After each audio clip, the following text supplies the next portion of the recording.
Not many people know this, but hard work alone will not make you rich. I built a system that's allowed me to work way less hours than most people and make way more money, turning me into a millionaire in the process. And today I'm gonna walk you through it. These are the exact productivity principles that ultra successful people use to break free from the trap of trading their time for money. So here's how to work less, earn more, and finally take your life back. First, if you think working more hours is the key to success, you're already wrong. Hours can't be the answer because at some point we all run out of hours. Maybe you say, hey, I'm not gonna work more than 40 hours a week, but eventually you're out of 40 hours. The most you could do by throwing more hours at is you can get to an 80-hour work week. But once you fill up those 80 hours, you can't get more output by doing more hours because you're out of hours. But that's not where productivity stops, and it all starts with setting boundaries on your work schedule. So for me, it's usually like a 30 to 35 hour work week, building my whole business that's over $30 million a year now, because I set my boundaries there and then I utilize the myriad of other opportunities to improve output and productivity. This is the most powerful productivity boost you'll ever find, and most people don't realize it. So I have this client I work with, his name's Daniel, and recently did a podcast with him, and he was sharing about the growth of his business. So Daniel started his business while he was in college. He was a full-time athlete playing football and a full-time student keeping his grades up. He had very little time to actually run his business. And what that did is it forced Daniel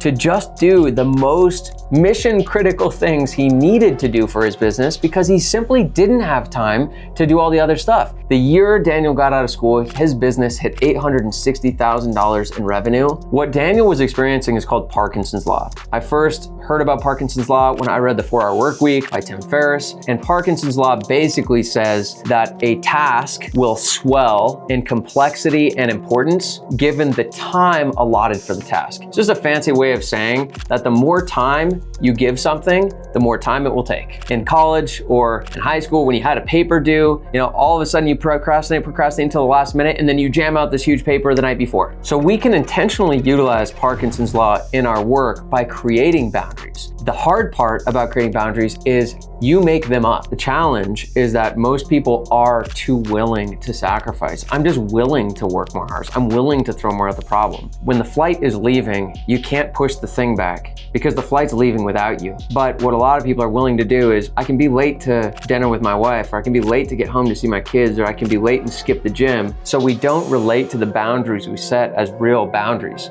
So the hard thing is how do I make made up boundaries real? And one of the easiest ways to do this is just shorten the timeline for things and make promises to people. So instead of saying, yeah, I'll get that to you in a week, say, yeah, I'll get it to you tomorrow, and make promises that you're gonna keep. Parkinson's Law will drive creativity, it will drive performance, and it will create the kind of urgency that creates far more productivity in your day. There's only ever one thing to do in your business that really matters. Several years ago, I read a book by Gary Keller called The One Thing. So he's the founder of Keller Williams Realty. There's hundreds of things that you could work on in your business, but there's only one of those that can be the most valuable thing. And that's the thing to put all your energy into. The goal is sequencing and identifying what is my one most important thing to work on that with all the resources I have, and then work on the next thing. This is also backed up by the theory of constraints, which basically says that there's only ever one fundamental constraint in growing a business, and that one constraint is like limiting all the throughput through the business. So if I solve that one constraint, more throughput happens through the business, meaning more revenue, more growth, more profit, and then I solve the next constraint. So these two ideas play together and basically say, hey, we should focus on one thing at a time and say no to everything else. The hard thing is that there's so many things to do. And I'm an entrepreneur and I have tons of ideas. I'm on Facebook, or I'm on social media, or I'm on YouTube, and I get more ideas. And we see all our competitors and we feel like we need to do all of it. But when I do all of it, I do none of it well. We need to learn how to identify what's the biggest thing that will move the needle in my business, and how do I allocate all or as many of my resources as possible to that one thing. And for everything else, we say, not yet. That alone will produce so much more output and results for you than trying to do so many things. And it's less work and it's more enjoyable, because when you focus on one thing, your brain's not going a million miles an hour. And if it's a thing worth doing, it's a thing worth doing well. Most entrepreneurs are wasting an insane amount of time with this one thing. Flow is an optimal state of consciousness where we feel our best and perform our best. And I got really interested in this a few years ago when I saw a study done by McKinsey, the consulting company. They found a 500% increase in productivity by executives who regularly access flow. Once I started to dig deeper, I found more incredible statistics, including a 200 to 300% increase in skill acquisition when in flow. And I said to myself, if those stats and studies are true, that is an absolute game changer. I can say that over the last few years, as I've gotten deep into flow, I don't know how I ever got anything done before implementing flow into my work and my life. And now how much I can get done is insane when I follow the flow principles. So the short version goes like this. Flow was first discovered by a guy, Mihai Csikszentmihalyi, decades ago. And then they started doing brain science to see, like in neuroscience, what's going on in the brain when people are in flow, what's triggering that to happen in the brain. And there's 26 flow triggers that you can engineer into your work and your life that creates a flow state in which you get all the benefits of being in flow, where you feel your best and perform your best. There's a few that are really critical that you can layer into your day right away that will improve not just your performance, but how you feel. The first one is keeping a low cognitive load. So before you start your important work, you don't want to use up your resources in your brain before you start your work. And your cognitive load is really easy to drain. Social media, checking email, making phone calls, listening to stuff, watching TV, reading the newspaper. These are all things that very quickly start grabbing at your attention and draining your cognitive load, which then drains your performance when you get into your important work. The second thing is do your most important work first. Flow happens in 4 phases.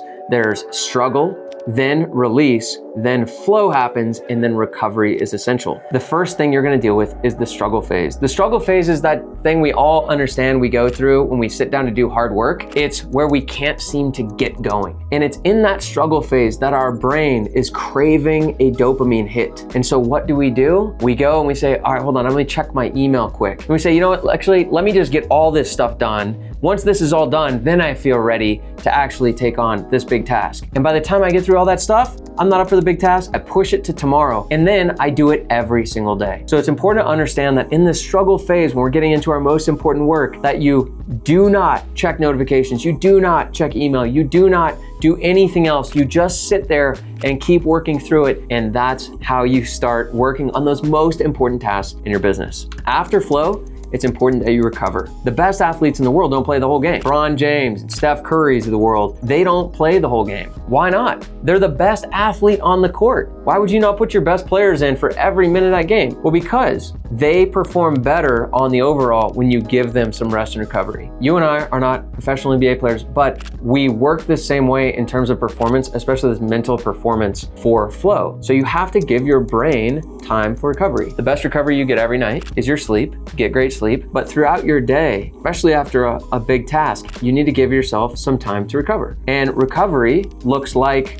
doing nothing. What a lot of people do on their break is scroll social media, check email, make phone calls, watch videos. That all just drains your cognitive load even more. So a break should be boring. So when you come back to your work, you drop right back into flow because you'd rather get a dopamine hit from doing your work than no dopamine hit at all. If you give yourself time to recover, you will come back fresher and get far more done. The last thing I'll mention on flow that you can implement right now is to do a dopamine detox. See what happens when you start to strip away all the constant, incessant dopamine hits that you constantly give yourself through the day, and that alone will get you into more of a flow state throughout your day and your life. When you start putting these things in place, you will be blown away at how much more productive you can be and how much further you can move things along without having to work more.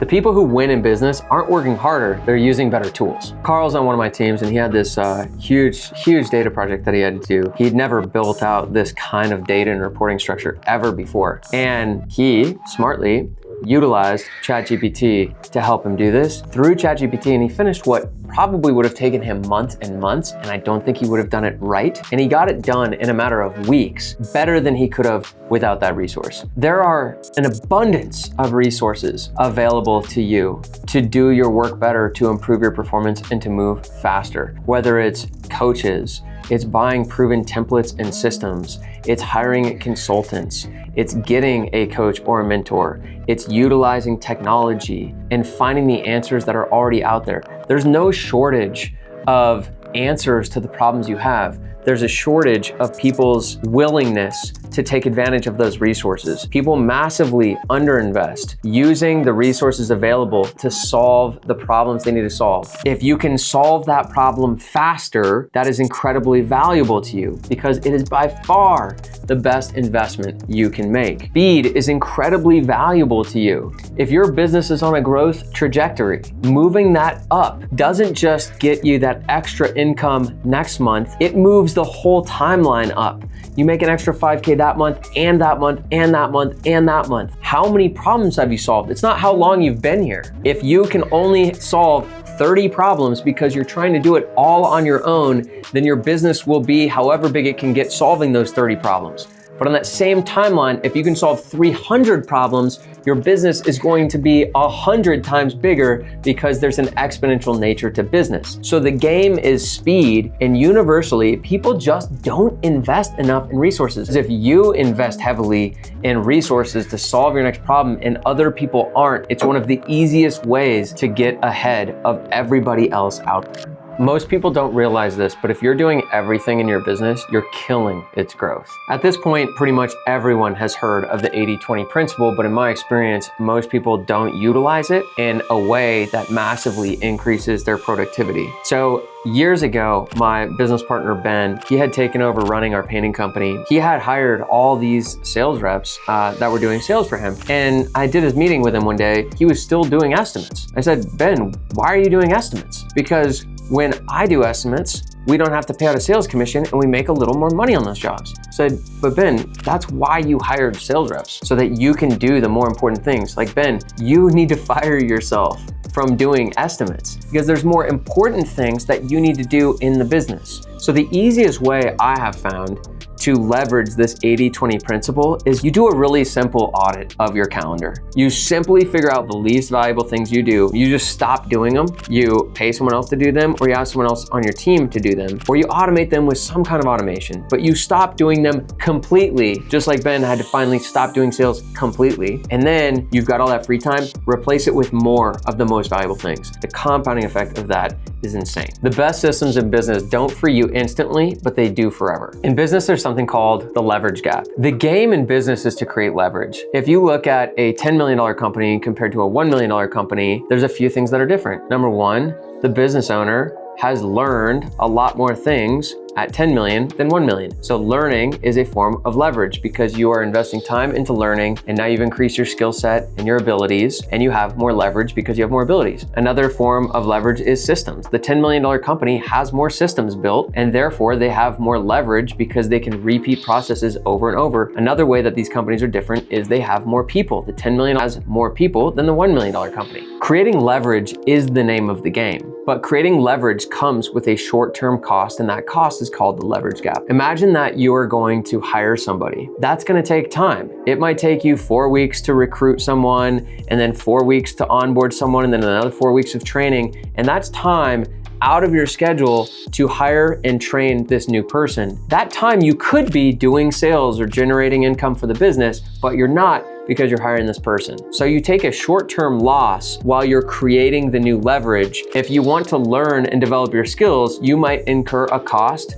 to pay a coach or a consultant or pay for an event. You incur the cost of time and actually doing the learning that you need to do. And then only a month or 2 months later, you have learned what you learned where the performance actually improves and has paid off. So if you want to build something great, you need to create leverage. But what stops people from creating leverage is the fear of the short-term loss. I don't want to invest that 10 grand in that coach or consultant because it's 10 grand out and I have the short-term cost without seeing how much more valuable I'm gonna be, how much more I can create. If you want to grow rapidly, you embrace the leverage gap to create more leverage. And as you have more leverage, you have far more results with the same amount of time. Stop trying to do new things to grow your business and instead do this thing that's way easier. Shiny object syndrome is a real thing of where we get distracted by shiny objects, new things, novelty that distracts us. Let's be honest, like we love shortcuts. Like I want to get to my goals faster. And if I can see,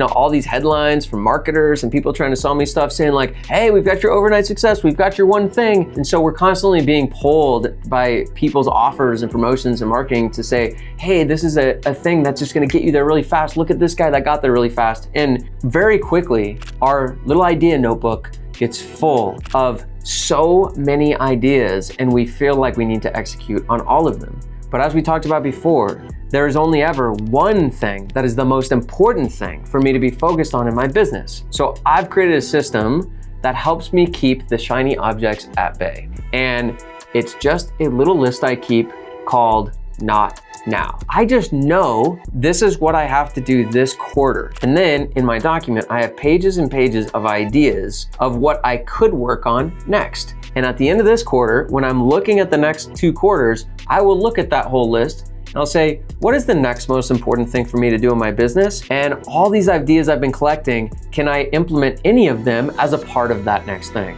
And there's 2 amazing things that happen from doing it this way is number 1, you don't pursue all of those ideas so you stay focused, but you don't need to worry about not pursuing them because you have them written down to review later. And then 2, when it does become time to market the heck out of your business, you've got a giant list of all these things you can do, all these people you can hire, all these resources you can unlock to accomplish that next goal rapidly. And this one thing will keep you more focused, and your focus will be an advantage because shiny object syndrome is a real thing that almost everybody you're competing with is suffering from. So if you can get out of that and actually stay focused, you get ahead. Business growth isn't linear. Your brain is lying to you about what's possible. If you're in business and you're in building wealth, that is an exponential game. We've all seen the charts from the financial planners that say, hey, as this compounds, look at all the money you make at the tail end. And that's how business is too. It is an exponential game that you're playing, but our brains don't understand exponentials. If we take 30 linear steps and every step is 3 feet, then in 30 steps, we will travel 90 feet. Now, if you take 30 exponential steps, where the first step is 3 feet,